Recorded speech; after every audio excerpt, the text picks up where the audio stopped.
Good morning, everyone. So, today I am trying to teach you a source analysis technique that might be useful in your exam next year. We'll look at a source produced during the interwar years, and you will have to answer this question. How do we know that this source is critical of the remilitarization of the Rhineland? To do that, we are going to go through the 5 W's, okay, as we've done before when working on sources. However, this time we'll try to do something a bit more elaborate and use 10 questions instead of just 5 to analyze the source. So, for example, we'll not just ask when, but we will divide the when question into when was the source made and when does the source take place. Similarly, for the where, we're going to ask ourselves where was it made and where does it take place. For the who, we're going to ask ourselves who made it, who is the author, and who is the subject of the source, who was portrayed in the source. What, we're going to ask ourselves what kind of source it is, so we're looking at the nature of the source and at what the source shows. And finally, we'll look at why it was made, so the reasons why it was made, and at why it was critical of the remilitarization of the Rhineland. So this is and then eventually I will read you a model answer to the question, this source is critical to the remilitarization of the Rhineland. How do you know? It's going to be a 4 marker, so I try to keep it as short as possible. Moving on. So this is our source for the day. It is a cartoon published by a British satirical magazine named Punch in 1936. Pax Germanica, which is the thing the goose has in its beak, is a Latin sentence meaning German peace or peace the German way, and it is a reference to other historical periods of peace imposed by armed force, like the Pax Romana and the Pax Britannica. The goose represents the Goose Step, which is a form of marching step that is generally associated with German militarism. You got a video in the transcript showing Goose Step in action during World War II, during a parade. And those are more or less essentially the detail you need to know in addition to what we studied before. So let's start with the when. Because since history is the study of humanity through time and space, the first step in the analysis of every source and also of every piece of media you will consume in your life, the first step is always understanding its coordinates of time and space, okay? So we will begin by focusing on the when and the where. So, when was the source made? If you go back to the source information, you will check that the drawing was made in 1936. The next question that you have to ask yourself is, why is it important? Why is the date important? Why 1936 rather than 1934 or 39? Now, search in your memory and go to a couple of lessons ago and check what happened in 1936, the remilitarization of the Rhineland. So Hitler marched his army into a region that was supposedly free of any members of the German army, okay, free of military occupation and presence. Since the Rhineland is mentioned in the cartoon, we can safely say that the two things are connected, right? And that the cartoon is indeed about this episodes of interwar history, the remilitarization of the Rhineland. When does the source take place? Again, the source talks about current events, so events that were taking place in 1936. This particular question admittedly is not very relevant for this particular source which deals with events that were current at the time. However, for other questions on sources like those in the Elizabethan England module, you might look at the sources that were made in modern times, but which describe what happened in the 16th century. In those cases of sources talking about a different time period, it is crucial to realize the time difference. Moving on to the where. Where was this source made? The geographical provenance of a source is another crucial element. This source was produced in Britain, and therefore it shows the point of view of parts of the British population. If it had been produced in Germany, or in Italy, or in the Soviet Union, it would have had a very different point of view on the issues. For example, An Italian cartoon might have been sympathizing, since Italy was a fascist country at the time, would have sympathized against Hitler's attempt at challenging the international order of Versailles. A Soviet cartoon would have seen it maybe as a clash between capitalists and so on, capitalist countries. A German cartoon would not have been made because Germany was under Nazi dictatorship, and these sort of things were not exactly in the mindset of the Nazis. They might have had some political cartoons, but they were probably to glorify their own regime rather than to criticize it, of course. That said, this is important because it shows the British point of view on the situation, the point of view of most parts of British society, because let's remember that Britain had its own fascist party, and it was also quite important for a while until it was kicked out. But however, what does it show? It shows that the majority of the British population looked with mistrust at Hitler's move in the region, because they went against an international order, the one established by the Treaty of Versailles, that worked in favor of Britain and of its position as one of the leading world powers. This factor by itself is a hint of why the source was critical of the remilitarization of the Rhineland, because it expressed a British bias and a British point of view during a time of international confrontation. This is the British side, not the German side, the German point of view. And where does the source take place? Once again, the source takes place in Germany, and more specifically in the Rhineland, the area at the border between Germany and France.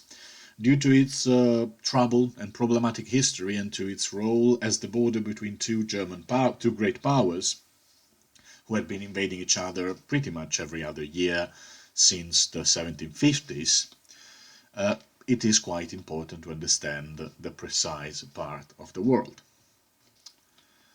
Now that we have established the coordinates of time and space, we need to look at the author of the sources and at its contents. So, who made it?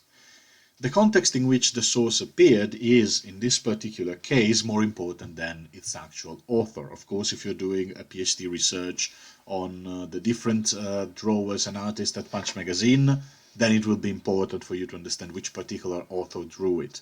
In this case, we can just say that it was published in Punch magazine, okay? And this is very important, keep the name of Punch in mind, because it's going to be absolutely everywhere, okay?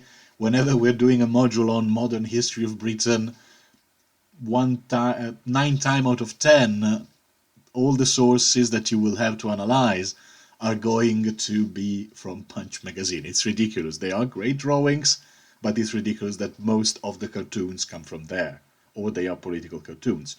So yes, keep it in mind. Punch magazine, satirical magazine, and it's going to be very important for your exam. Now, Punch was one of the most important, as we said, satirical magazines in Britain. It was active between 1841 and 1992, so relatively recently. Through time, and with the collaboration of some of the most clever artists and writers in the country, it commented on social issues like poverty and health during the Victorian period, and on international issues like the tensions leading to World War I and World War II, and on the tensions that were caused by a Nazi goose. Now, since Punch was a satirical magazine, and satirical magazines by definition criticize issues by using humor, we found another reason why the source was critical of the remilitarization of the Rhineland. Because otherwise, if it was not critical, it would not have appeared in a satirical magazine. It would have appeared in a things that are not problematic magazine. But since it was a problem, it appeared in a satirical magazine. Now, who is portrayed in the source? At the center of the source we have a goose, all clad in military gears. It wears a Stahlhelm, which is a German steel helmet, which was the kind of headgear worn by the German soldiers during both World Wars.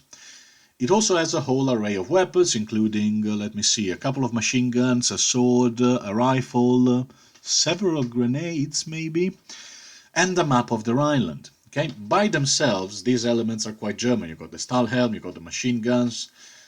The goose itself, as we've seen already, represents German militarism. Okay, because the German army was obsessed with this marching technique and was identified by outside observers with this marching technique called the Goose Step, in which marching soldiers move their legs in unison by keeping them straight. If you watch a video, it will make much more sense, trust me. While the tradition of the Goose Step originated in Prussia back in the 1730s, by the 20th century it had become synonymous with German militarism, with the efficiency of its army, and of course with the aggressiveness of its action. And we have just found another reason why the source is critical of this remilitarization. Because it was seen as a return to the old German militarism, which was believed to have been defeated at the end of World War I. And moving on, what kind of source is this? The source is, as we've repeated many times, a satirical cartoon. What does it mean? It means that it does not have to be taken literally. It does not mean that the German army deployed a giant goose armed to the beak to spread terror in the Rhineland. World War II would have been much more interesting if it had happened, but unfortunately it was not the case. Political and satirical cartoons are a form of symbolic art. Their content needs to be understood as a symbol, and everything stands in for something else, for bigger and more important concepts. So, what are the elements in this cartoon, and what do they represent? First of all, the armed goose, as we said, with a swastika. The swastika detail here is quite important. It represents German militarism, aggressive German militarism under the Nazi Party. Now, the goose steps over a piece of paper with Locarno written on it. Search your mind database and go to the Treaty of Locarno. Now, the Treaty of Locarno of 1925 confirmed the demilitarization of the Rhineland, the fact that no German troops could be stationed in that area. What does it symbolize? It symbolizes how Nazi militarism destroyed peace treaties and stepped over international law. Another detail that we have is that swastikas here are all over the place. It's a direct link between these actions, so destabilizing a region and destroying stepping over international law.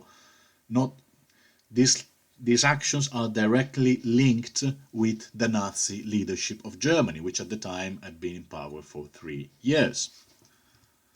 And then we got the olive branch and the label with Pax Germanica written on it. I think this is the key to the entire scene.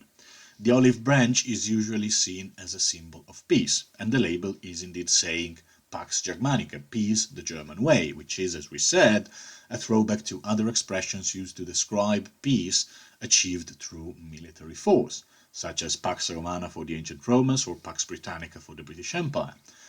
This part of the scene is a direct and ironic reference to the fact that the Nazi remilitarization of the Rhineland, while allegedly being done in order to bring peace to Germany, would only cause more war. If you are wondering, irony is the use of words expressing something other than the literal intention. There is a video in which the meaning of irony will be made much clearer. So, now we have reached the final part. Why was this source made in the first place? What were the intentions and the motivations behind it? And, most importantly for our exam question, why is it critical to the remilitarization of the Rhineland? So, as we mentioned before, cartoons are satire, and satire can be defined as a way to critically discuss political problems with humor and irony. If something appears in a satirical cartoon, then it's a problem. If it doesn't, it's not a problem. If something appears in a satirical cartoon and it's not a problem, then it's not satire, it's just something else. It is also important to understand that satire deals with problems that are felt to be important in a certain time and in a certain place. If nobody cared about something, then it wouldn't become an object or the object of a cartoon. The simple fact that somebody took the time to draw a goose, draw the machine guns, draw the swastika, means that it was important for someone. In this case, it was important for the British public. It shows that parts of the British public opinion were worried that the events taking place in the Rhineland would lead to more war, more militarism, and to another tragedy like World War I. The simple fact that this source was made, as we said, shows that a lot of people were concerned about Hitler's action and wanted to, ironically and humoristically, jolt down these feelings that they had. So why was it critical? How do we know, again, that this cartoon is critical of the remilitarization? This is the part in which we put together all the information that we have collected so far. So, it was made in 1936, which was the year of which the German troops marched into the Rhineland. It shows the British point of view, which is often critical at this stage of German moves, and it's always been kind of critical of German moves. Now, third point, the source appears in a satirical magazine, which by nature criticizes with humor. There is a giant goose armed to the beak representing German militarism and its aggressive nature. The goose steps over a third copy of the Locarno Agreement, representing how German militarism ignored international treaties. It shows that German peace would actually be war and militarism. And finally, it shows that the British public was worried about what was going on in the Rhineland. So those were the information. Now, how do you build an answer? How do you build an answer to a source question? 3 steps. Step 1, you write down the coordinates of the source, the coordinates of time and space, and the nature of the source. So in this case, you can write, this cartoon was published in 1936 in a British satirical magazine, and it shows that the British point of view towards the issue of remilitarization of the Rhineland was critical and characterized by mistrust. The nature of the source itself, a satirical cartoon, uses humor and irony to criticize contemporary events.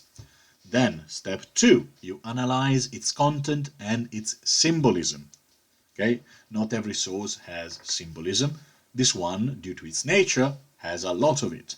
So, in the cartoon, there is a goose carrying weapons. The animal itself is a reference to the Goose Step and therefore to German militarism.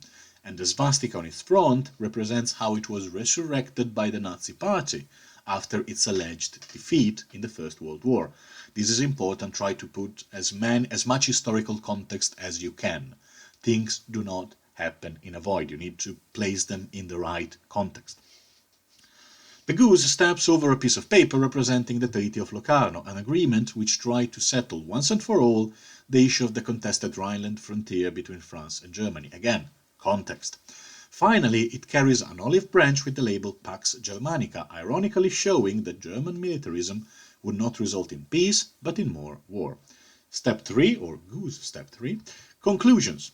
Because of its depiction of the dangers of German militarism for world peace and stability, we can say that this source was critical of Hitler's remilitarization of the Rhineland. And here we are. Here you go with a source question and how to answer it. I hope you enjoyed it. Let me know if you have any questions or comments, and looking forward to read what you can write. See you next time.